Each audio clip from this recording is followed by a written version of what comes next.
আসসালামু আলাইকুম দর্শক, আজ আমি এমন এক অভিজ্ঞতার একটি ভিডিও শেয়ার করতেছি যা আমার জীবনের দৃষ্টিভঙ্গি বদলে দিতে পারে।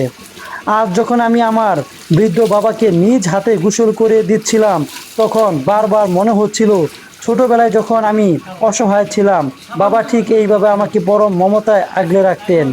আজ সময়ের আবর্তে আমার হাতগুলো শক্ত হয়েছে আর বাবার হাতগুলো দুর্বল। এই যে বাবার কাঁধে হাত রেখে তাকে গোসল করানো, এটি কেবল একটি সাধারণ কাজ নয়, এটি একটি সন্তানের জন্য পরম আশীর্বাদ। গোসল করানোর সময় বাবার মুখের দিকে তাকালাম। বাবার সে পুরনো দীপ্তিময় মুখটা আজ বয়সে বাড়ে কিছুটা মলিন হয়েছে, চামড়াটা বাজ পড়েছে। তিনি আমার দিকে তাকিয়ে যে মৃদু হাসিটা দিলেন, তাতে কোনো ভাষা ছিল না, ছিল শুধু গভীর প্রশান্তি। বাবার হয়তো মুখে কিছু বলেনি, কিন্তু তার চোখের চাহনিতে ছিল একরাশ কৃতজ্ঞতা। আমি অনুভব করলাম, বৃদ্ধ বয়সে এসে বাবা মা কিন্তু অনেক কিছুই চান না, তারা শুধু একটু সময় চান, একটু যত্ন, আর তাদের শেষ দিনগুলোতে সন্তানের একটু স্পষ্ট। এই ক্ষুদ্র কাজটি তাদের কাছে পৃথিবীর সবচেয়ে বড় পাওয়া।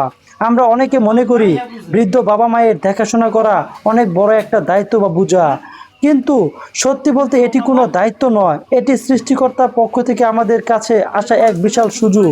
তাদের সেবা করার মাধ্যমে আমরা জান্নাত লাভের পথ তৈরি করতে পারি। যারা আজ এই সুযোগটি পাচ্ছেন, তাদের বলবো এই সময়টাকে মূল্যায়ন করুন। নিজের হাতে তাদের খাওয়ানো বা গোসল করানোর মতো সুযোগ সবার ভাগ্যে থাকে না। বাবার শরীরের উষ্ণতা বা সেই তৃপ্তির হাসি, এটি আমার জীবনের সেরা অর্জন।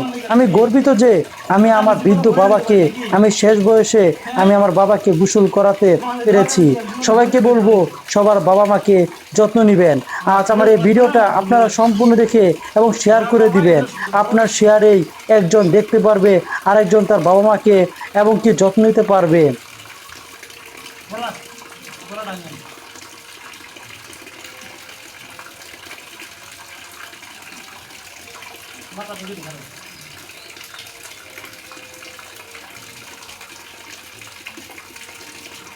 বাবার যত্ন সবারই নিতে হইব, বাবার যত্ন।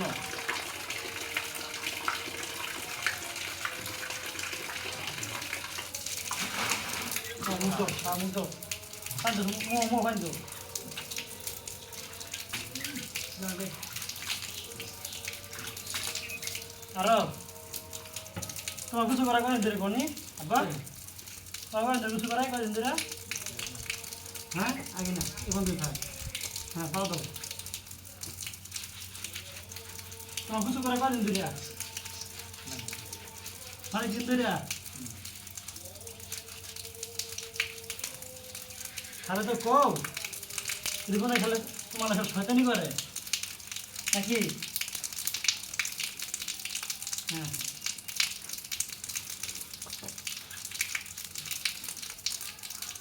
আরো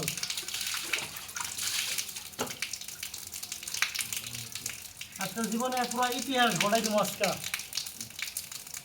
জীবনের ইতিহাস ঘটাই দেবো, জীবনের ইতিহাস।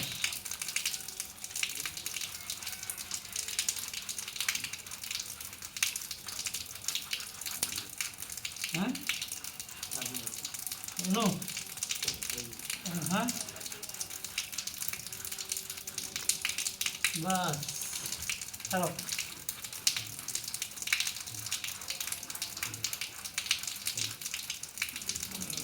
বাস চলো করতে না একটু লাগি।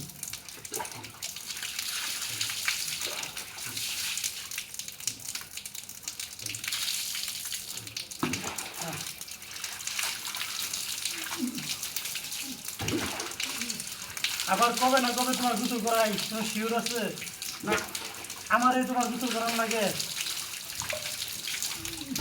এমন তো আছে আমারও তোমার গোসল করানো লাগে, তাই না বা?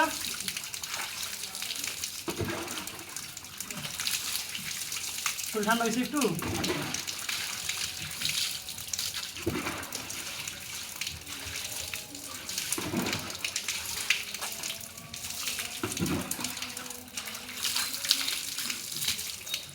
বাস পানি ঢালো। ফাইনালি আমার বাবার গোসল আমি কমপ্লিট করে দিলাম। সবাই দোয়া করবেন আমার জন্য, যেন আর কিছু করতে পারি।